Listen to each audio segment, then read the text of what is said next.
Now, just to set a scene for a sec, this is 2016. This is my 31st year involved with China. I first went there to study Chinese in 1985.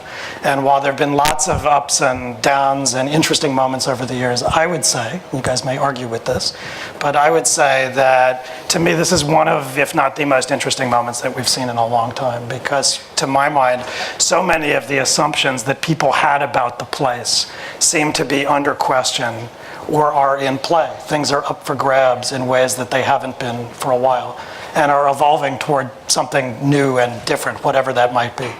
So to make that real for you, I mean, just think about the economy or politics or foreign policy. The economy, China's had this growth model that's been so successful for so many decades, premised on things like investment in fixed assets or export-led industries.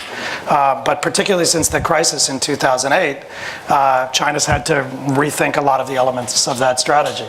And economic reform, it's not, to my mind, an intellectual problem so much as a political problem. You look at the 12th Five-Year Plan or you look at various strategy documents, there is, broadly speaking, an understanding of where they need to transition to: consumption, higher value-added industry, and so on.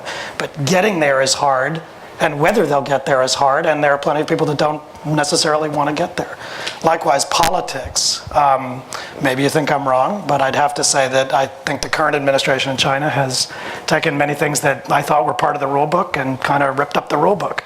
The Politburo standing committee member going to jail, something I would not have expected in the decades I've been involved with China. And so the old rules have been replaced with something new. And that newness includes a lot of uncertainty about what the new rules might be.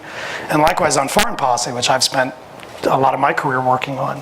You know, this was a country that for many years we heard was, you know, very focused on integrating itself into international institutions, but now with, for instance, the Asian Infrastructure Investment Bank, it's actually taking the initiative to create new institutions. This is something very new.